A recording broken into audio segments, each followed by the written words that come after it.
धन्यवाद देऊया। खऱ्या अर्थाने ज्येष्ठ नागरिकांच्या ज्या समस्या असतात त्या समस्या आपल्यापर्यंत पोहोचवण्याचं काम त्याचबरोबर कोर्टे साहेबांनी आता सांगितल्याप्रमाणे की झालेल्या दहशतवादी हल्ल्यामध्ये माझ्या भारताचे काही नागरिक शहीद झाले आणि त्या शहीदांना आपण एक श्रद्धांजली आपण करणार आहोत। तन धनाने आपण त्यांना परमेश्वराजवळ चिरशांती मिळावी म्हणून आपण श्रद्धांजली आणि एक नामवचन ते मंत्राचा जप करणार आहोत। आपण सर्वांनी माझ्या मागे म्हणा किंवा हेच असलं तर तुम्ही म्हणा। ओम त्र्यंबकं यजामहे सुगंधिं पुष्टिवर्धनम् उर्वारुकमिव मोक्षे। ओम त्र्यंबकं यजामहे सुगंधिं पुष्टिवर्धनम् उर्वारुकमिव मृत्युर्मुक्षीयमोमुता।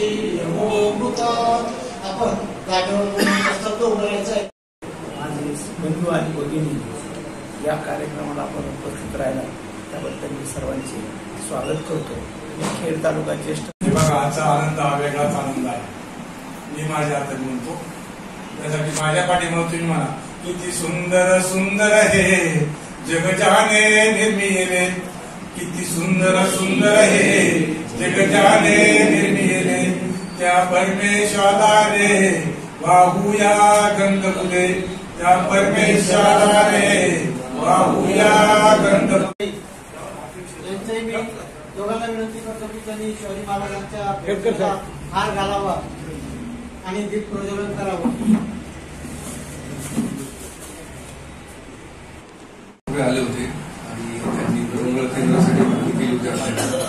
मी त्यांना सांगितलं की चाकण नगर परिषदचा डीपी हा प्रस्तावित आहे, त्यामुळे आम्हाला केंद्रासाठी आवश्यक असलेली जागा सध्या उपलब्ध नाही, तर त्यासाठी चाकण नगर परिषदेमार्फत जो काही निधी लागणार आहे त्याची तरतूद आम्ही केलेली आहे। त्यामुळे घोडेकर साहेबांना सांगितलं होतं की काही न करता सत्कार करण्यापेक्षा जेव्हा तुमचं बरोबर केंद्र होईल तुमच्या केंद्रामध्येच आमचा सत्कार करा, म्हणजे सत्कार घेताना आम्हालाही जरा